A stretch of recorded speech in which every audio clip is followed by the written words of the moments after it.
माझ्या शाळेचे नाव आदर्श गुरुकुल विद्यालय व ज्युनियर कॉलेज पेठवडगाव आहे.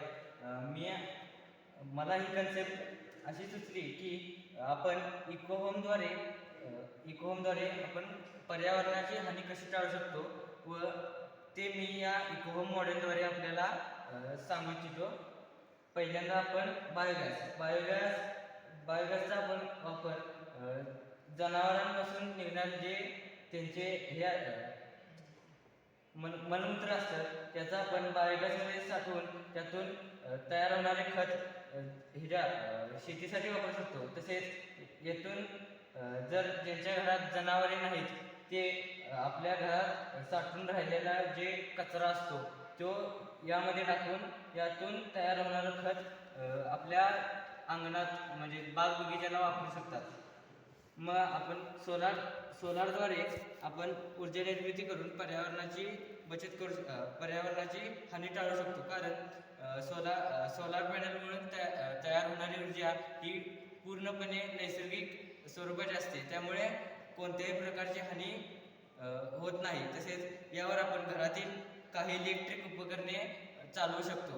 त्यानंतर पवनचक्कीद्वारे आपण ऊर्जा निर्मिती करून तिचा उपयोग शेतीतील काही इलेक्ट्रिक उपकरणांसाठी करू शकतो. उदाहरणार्थ विहिरीतून मोटरद्वारे पाणी बाहेर काढण्यासाठी पवनचक्कीतून तयार होणारी ऊर्जा आपण वापरू शकतो. त्यानंतर पावसापासून किंवा घरातील खर्चाचे पाणी जे आपण आपल्यासाठी परत वापरू शकत नाही ते आपण हौदामध्ये साठवून त्याचं प्रक्रिया करून शेतासाठी वापरू शकतो. त्यामुळे पाण्याची बचत होईल व आर्थिक बचतही होईल.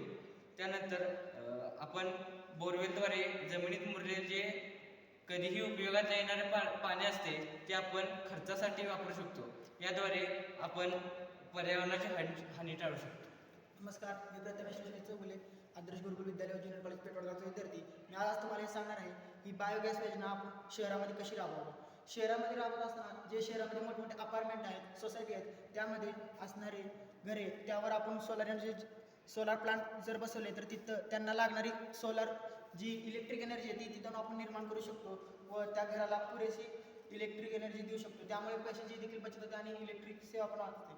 जर जास्त मोठी सोसायटी असेल तर त्या सोसायटीमध्ये एखादी जर पवनचक्की बसवली तर त्या पवनचक्कीद्वारे आपण जी वीज निर्माण करतो त्यामुळे त्या परिसरात असणाऱ्या सर्व घरांना त्याचा वापर होऊ शकतो.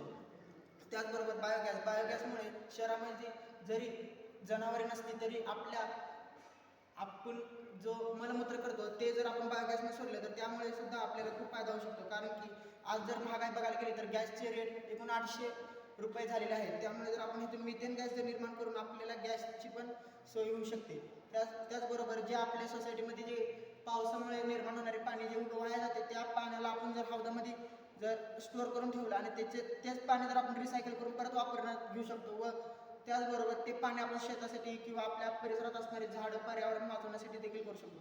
त्यामुळे हा फक्त प्रयोग एका गावापुरता एका घरापुरता मर्यादित नसून हा प्रयोग पूर्ण राष्ट्रामध्ये जर राबवण्यात आला तर आपलं राष्ट्र एक वेगळ्याच टप्प्यावर जाऊन पोहोचेल.